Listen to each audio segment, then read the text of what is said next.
સર્વેત્ર સુખિનઃ સંતુ સર્વે સંતુ નિરામયઃ સર્વે વદરાણિ પશ્યન્તુ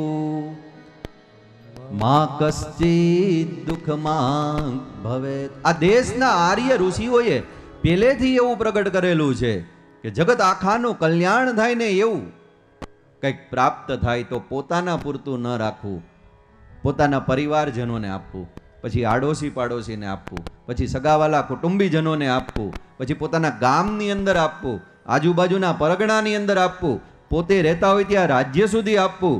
એનાથી આગળ વધીને પોતાની જે જન્મભૂમિશ્ચ સ્વર્ગાદપી ગરીયસી, જે ભૂમિની અંદર જન્મ થયો હોય, જે દેશની અંદર એને આપવું.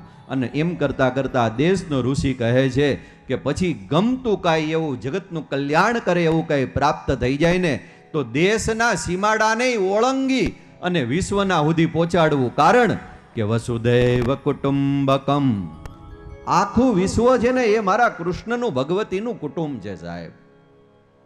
એટલે શરૂ ક્યાંથી થાય?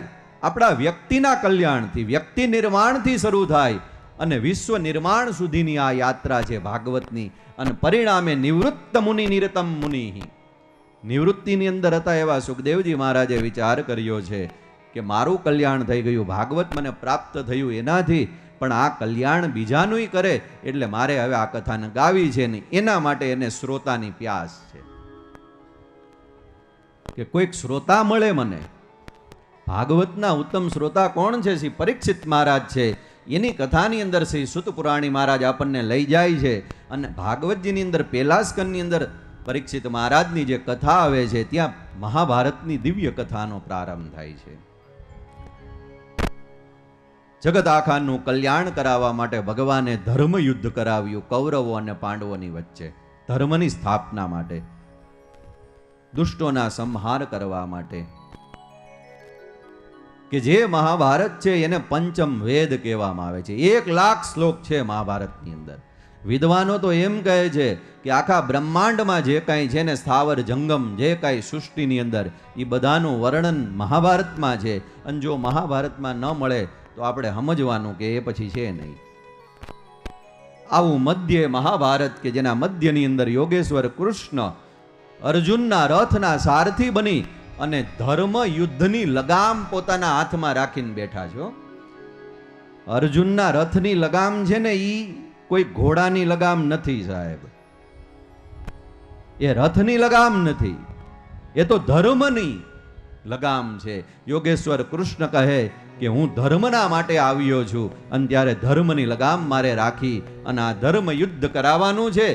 એવું મહાભારત કે જ્યાં આપણે પ્રવેશ કરવાનો છે. અથ શ્રી મહાભારત કથા, અથ શ્રી મહાભારત કથા, અથ શ્રી મહાભારત કથા, અથ શ્રી મહાભારત કથા. ઓ મહાભારત કથા, મહાભારત કથા, મહાભારત કથા, મહાભારત કથા. અથ શ્રી મહાભારત કથા, અથ શ્રી મહાભારત કથા. कथा है पुरुषार्थ की, स्वार्थ की, परमार्थ की.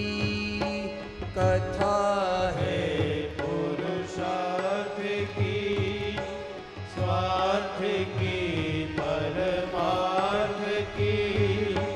सारथी जिसके बने श्री कृष्ण भारद्वाज की.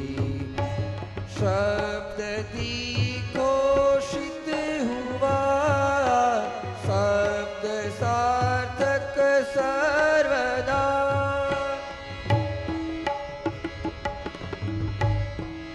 यदा यदा हि धर्मस्य ग्लानिर्भवति भारत अभ्युत्थानमधर्मस्य तदात्मानं सृजाम्यहं परित्राणाय साधूनां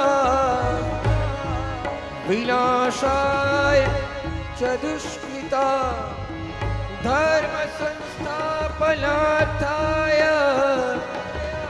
संभवामि युगे युगे संभवामि युगे युगे संभवामि युगे युगे। भारत की है कहानी सदियों से है पुरानी।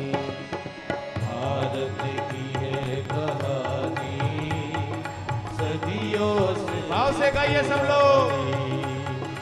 हे ज्ञान की ये गंगा ऋषियों की अमर वाणी। हे ज्ञान की ये गंगा ऋषियों की अमर वाणी। ये विश्व भारती है वीरों की आरती है नित नई पुरानी भारत की ये कहानी है नित नई पुरानी भारत की ये कहानी। महाभारत महाभारत ओ महाभारत महाभारत महाभारत। ધર્મની લગામ પકડીને અર્જુનના રથ ઉપર જે સારથી બનીને બિરાજમાન છે યોગેશ્વર કૃષ્ણ છે, કે જેનો અવતાર છે ને એ જ પરિત્રાણાય સાધુનામ ધર્મ સંસ્થાપનાર્થાય ધર્મની સ્થાપના માટે છે. મધ્યે મહાભારત મહાભારતનું કેન્દ્રવર્તી પાત્ર એ ભગવાન કૃષ્ણ છે. ઘણા લોકો એમ કહે કે મહાભારત ઘરમાં રખાય કે કેમ? જો ઘરમાં રખવામાં કઈ વાંધો હોય તો વ્યાસજી 1,00,000 શ્લોક લખવાની મહેનત શું કામ કરે સાહેબ? કયો લ્યો. પણ આપણને બીક લાગતી હોય ઘણી વાર, મહાભારત રાખવું કે કેમ, મહાભારત રાખવું કે કેમ.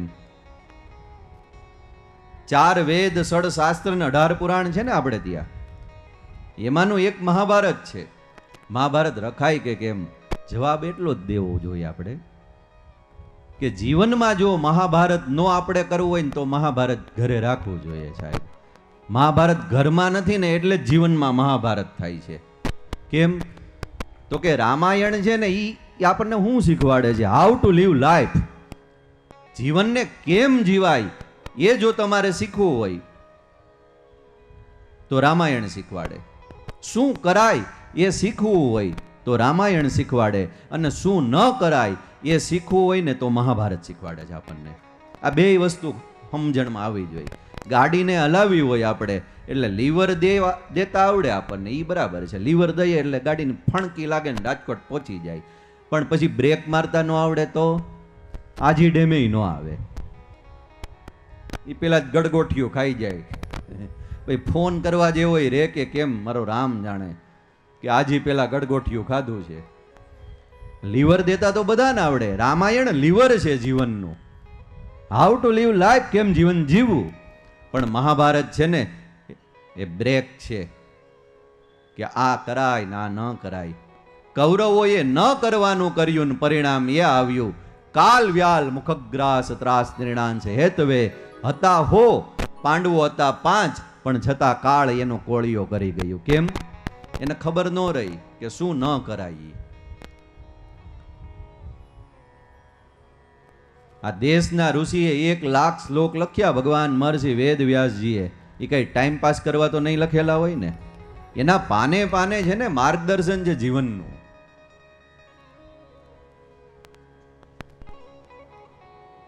એટલે રામાયણ જીવન જીવતા શીખવાડે. મહાભારત છે જીવનની બ્રેક છે, અને ભાગવત છે ને એ શું શીખવાડે છે? તો કે ભવસાગરમાં આવીને પછી ભગવાનની હારે એવી રીતે જોડાઈ જવું જેવી રીતે પરીક્ષિત જોડાઈ ગયા અને અંતમાં ભગવાનને એ પામી ગયા.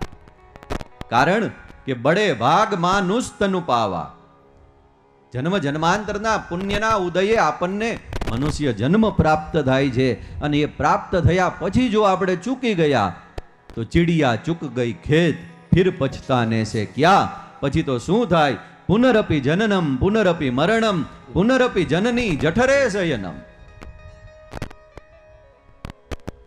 આ દેશનું એક એક શાસ્ત્ર મને તમને કંઈક નહીં ને કંઈક એવું શીખવાડે છે કે જે જીવન જીવવા માટે શીખવું જરૂરી છે. આપણે શાળાની અંદર કોલેજમાં ભણવા જઈએ ને ત્યાં આપણને જે વિદ્યા પ્રાપ્ત થાય, અભ્યાસ જે કરાવવામાં આવે ને એ આજીવિકાનો અભ્યાસ છે. કોઈ ભણી ગણીને એન્જિનિયર બની જાય, ડોક્ટર બની જાય, શિક્ષક બની જાય, પ્રોફેસર બની જાય, એ અભ્યાસથી આજીવિકા સિદ્ધ થાય છે. પણ રામાયણ, ભાગવત, ગીતા, શિવપુરાણ, દેવી ભાગવત આ બધા એવા ગ્રંથો છે જે જીવતરને શીખવાડે છે. ઓલો અભ્યાસ છે એ આજીવિકાનું દાન કરવા વાળો છે, અને આ બધું જ્ઞાન છે, આનો અભ્યાસ છે એ જીવતરનું દાન કરવા વાળો છે. એવું મહાભારત ભાગવતના પેલા સ્કંદમાં છે. કારણ કે પરીક્ષિતના જન્મ અને કર્મની કથા કેવી છે એટલે મહાભારતની અંદર લઈ જાય છે. મહાભારતનું યુદ્ધ થયું, અનેક વીરોને ગતિ પ્રાપ્ત થઈ, અને દુર્યોધનનું પ્રિય કરવા માટે અશ્વત્થામા છે એ પાંડવોના 5 પુત્રો જે નિદ્રાધીન હતા એની હત્યા કરી. એણે અર્જુનના હાથે એ આતતાઈ પકડાણું, દ્રૌપદીની પાસે લઈ આવે છે. દ્રૌપદીએ ત્યારે ગુરુપુત્ર હોવાના કારણે, બ્રાહ્મણ હોવાના કારણે એને મુક્ત કર્યો. ફરી પાછા એના એ અશ્વત્થામાએ પાંડવોનો વંશ જ્યાંથી આગળ ચાલવાનો એ ઉત્તરાના ઉદરસ્થ શિશુના ઉપર બ્રહ્માસ્ત્ર છોડ્યું. ઉત્તરા એ સમયે ભગવાનના શરણે આવીને કીધું, ભગવાન દ્વારકાધીશ, મારું ભલે મૃત્યુ થાય પણ મારા પેટમાં જે બાળક છે ને એને કાંઈ ન થવું જોઈએ, કારણ કે પવિત્ર પાંડવોનો વંશ આ બાળકથી આગળ ચાલવાનો. ત્યારે દ્વારકાધીશ અંગુષ્ઠ માત્ર સ્વરૂપ લઈ અને મા ઉત્તરાના ઉદરની અંદર પધારે છે. પોતાના તેજથી ઉત્તરાના ઉદરસ્થ બાળકની રક્ષા કરી. ભગવાન જવા માટે તૈયાર થયા ત્યારે કુંતાજી ભગવાનના શરણે આવે છે અને સ્તુતિ કરે છે કે પ્રભુ, તમે આવ્યા ને તો અમે આ મહાભારતનો જંગ છે જીતી શક્યા, બાકી તો હો કૌરવો 5 પાંડવો હતા, અમારું ક્યાં આમાં કાંઈ આવે એવું હતું. તમે અમારી રક્ષા કરી. પ્રભુ, મારે તમારી સ્તુતિ કરવી છે. કુંતાજીએ ભાગવતજીના પહેલા સ્કંદમાં આયા દ્વારકાધીશની સ્તુતિ કરી છે. પૂર્ણ પુરુષોત્તમ પરમાત્મા જગત ભલે તમને એમ કહે કે તમે દ્વારિકાના રાજા છો, પણ હકીકત તો એ છે તમે જગતના ઈશ્વર છો. પરાત્પર પરબ્રહ્મ પરમાત્મા મનુષ્ય રૂપે પ્રગટ થઈ અને તમે દ્વારિકા નાથના રૂપે લીલા કરી રહ્યા છો. જીવ તમારી પાસે જ્યારે આવે ને જે માગે એને તમે આપો. પ્રભુ, હું આજ તમારી પાસે કંઈક માગું, તમે મને આપો ને. તો કે હા, માગો. દુનિયાનો કોઈ જીવ ભગવાનની પાસે ન માગે એવી યાચના મા કુંતાએ આજે કરતા કહ્યું. તો પછી વિપદ સંતુના સસ્વત તત્ર તત્ર જગદગુરુ, મારા જીવનની જોડીને તમે હે દ્વારિકાધીશ દુઃખથી ભરી દો. આટલું જ્યાં બોલે ને ભગવાને મા કુંતાના મુખની આડો હાથ રાખી દીધો.